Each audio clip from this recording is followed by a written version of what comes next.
Hello everyone, welcome back to my channel. If you are new here, my name is Maivi and I am someone who absolutely loves books. Also, I work in the area of environment and climate change, and if you put those things together, you get something like the Climate Fiction Prize. So I am so thrilled about this prize. I am so excited about these books, and I'm really happy that this is a new prize that now exists in the world. In today's video, we are going to talk about the shortlisted books. The winner is going to be announced on the 14th of May. So what I want to do is to give you a very brief review of each one of the books, just telling you what they are all about. I have done lengthy reviews and analysis from a climate perspective from each one of these books, and I'm going to include down below the link to all of those videos if you want to go check them out. But today I'm just going to give you a very brief overview of each one. I'm going to tell you with what is my personal rating. I'm also going to tell you which ones I consider are more relevant from a climate perspective and which are perhaps not so much. And based on that information, I'm going to try and predict which one will be the winner. So let's get started. So these are the 5 novels that have been shortlisted for the Climate Fiction Prize, and I'm going to talk to you very briefly about each one of them in the order in which I read them. Starting with the first book that I read, which is Orbital by Samantha Harvey.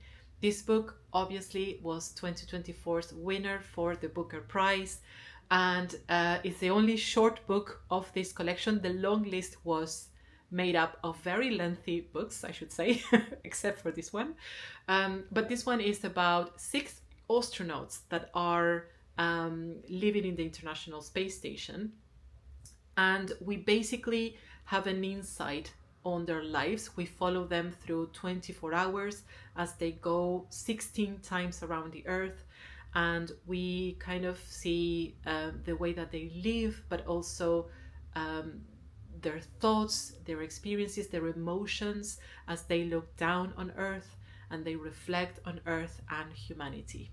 It's a very poetic book and I just loved it. The second book that I read is The Ministry of Time by Callian Bradley. This is a book that is about time travel. It is relevant to climate change, but it gets more and more relevant at the end. So I can't really say much about it because I will get into spoilers. But it is about 5 travelers that come back from the past, from different periods of the past. This is a novel that is set kind of 20 years in the future, more or less, in London, and the narrative voice in this book is a woman that acts as a bridge.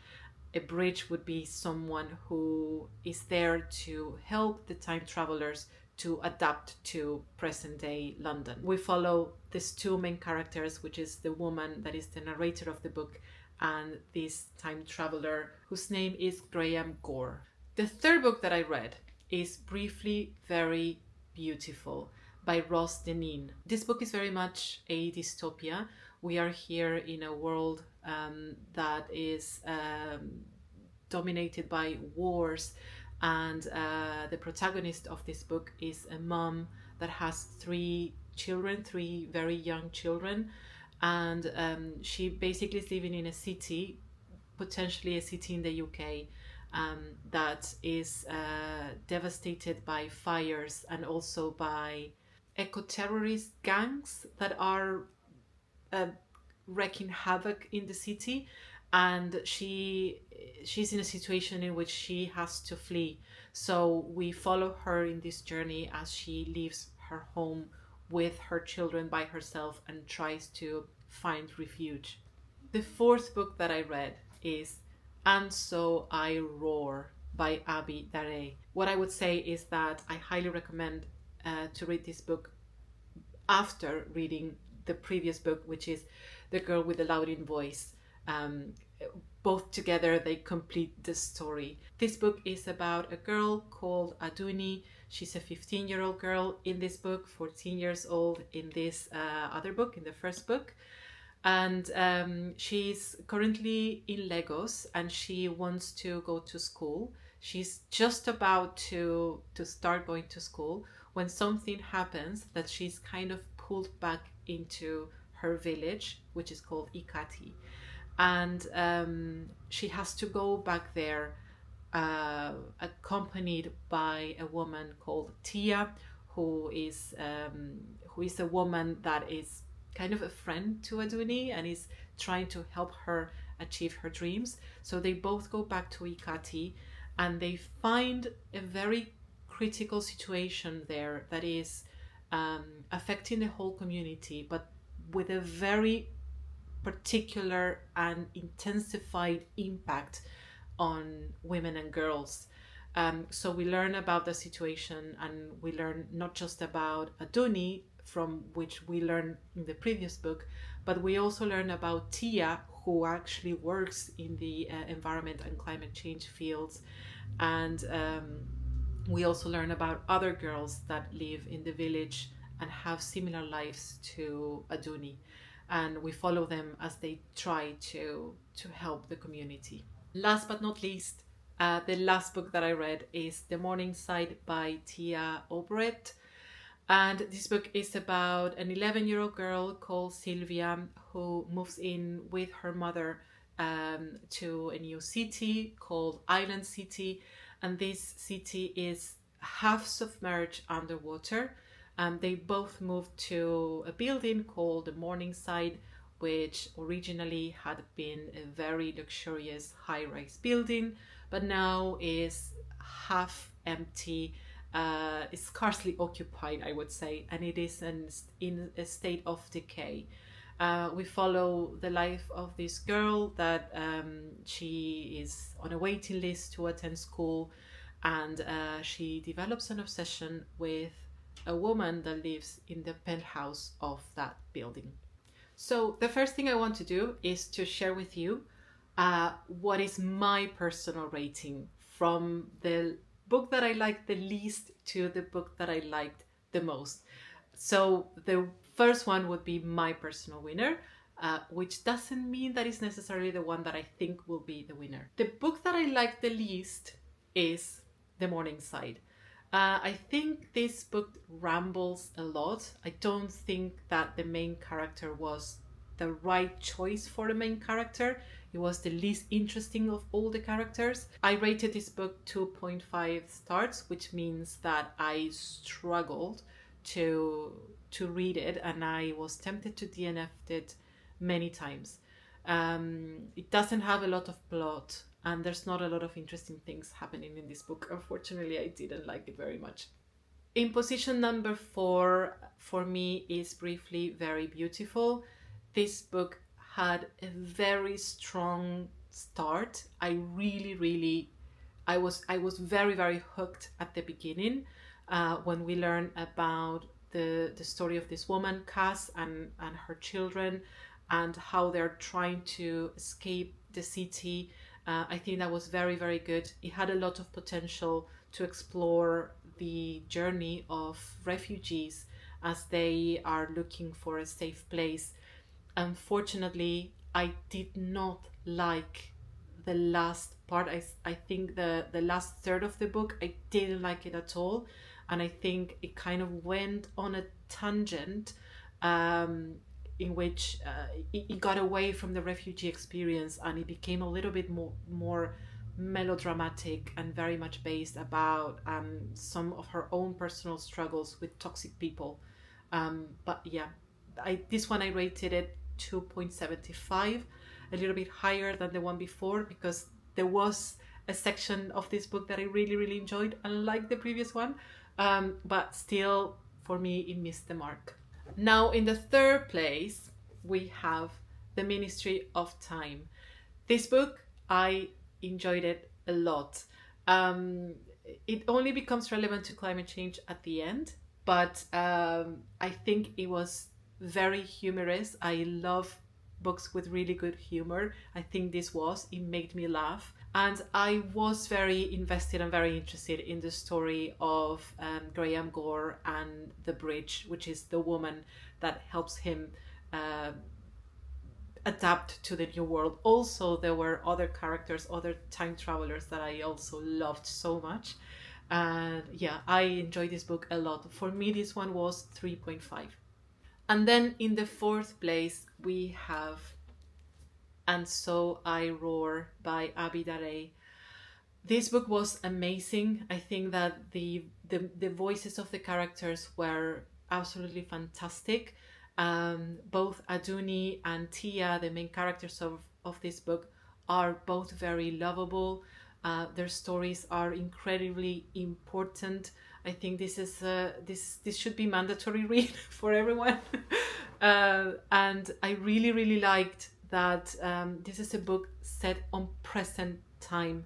This is a book that is talking about things that are already happening. Climate change is not a threat of the future anymore. It is bound to get worse, but it is already having severe effects, particularly in vulnerable communities. And I absolutely adored this book. For me, this was a 4.5. And obviously, you already know the last one in the list. My personal favorite is Orbital.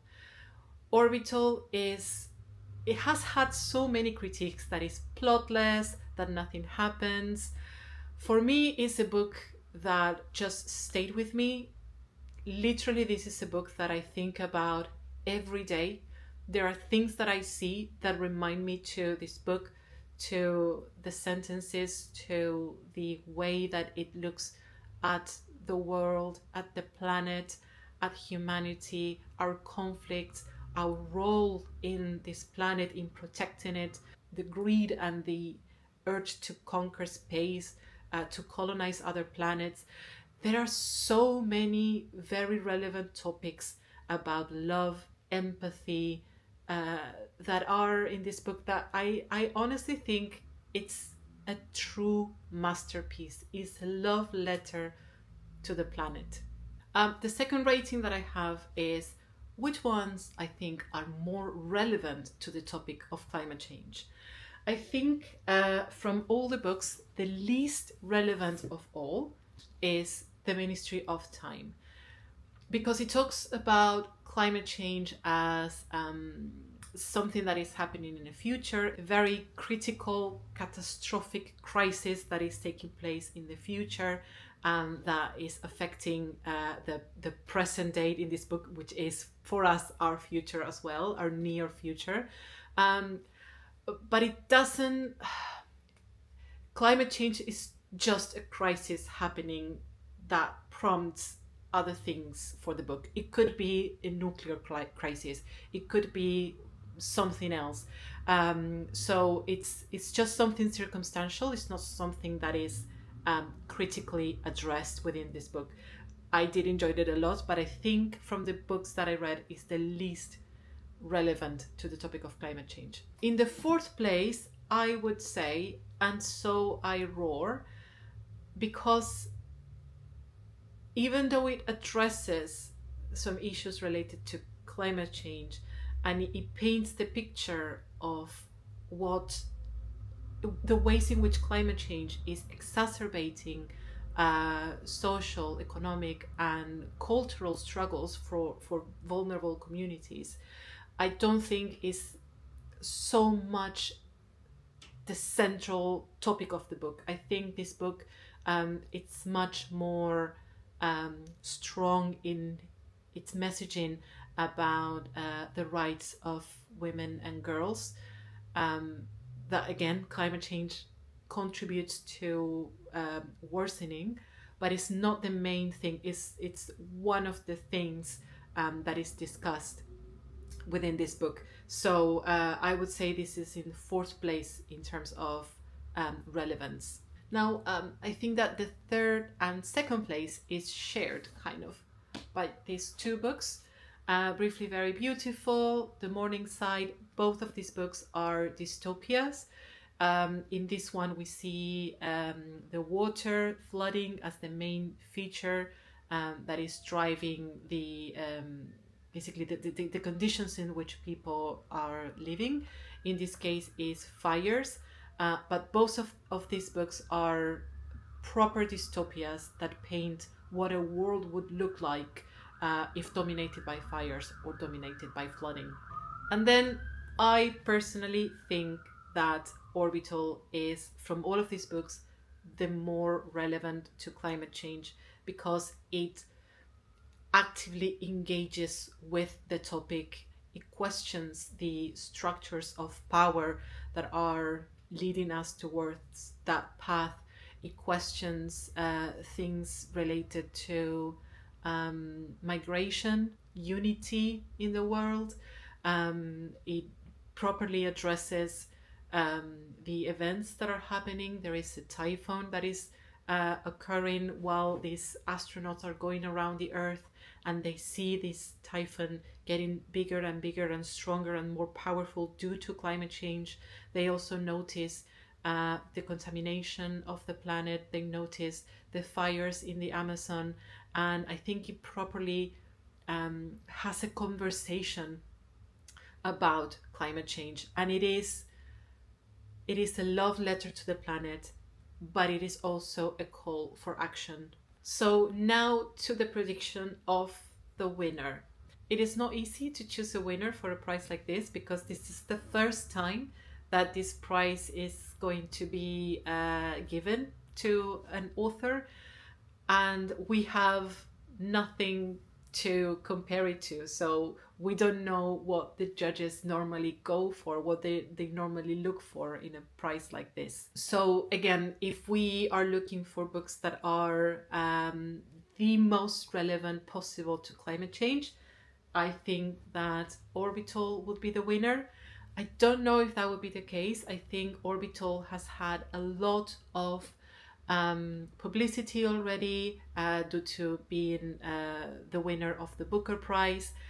So I don't know if the judges will go for this. I think this one is the most relevant of all. If I have to tell you which one I will like to see as the winner, it would be And So I Roar. I think this is a very, very, very important story. And the fact that climate change is addressed as something that is happening at the moment, as something that is affecting vulnerable communities, as something that plays a role in intensifying existing struggles, I think it's a really, really important message. So this is the book I would like to see as the winner. Now,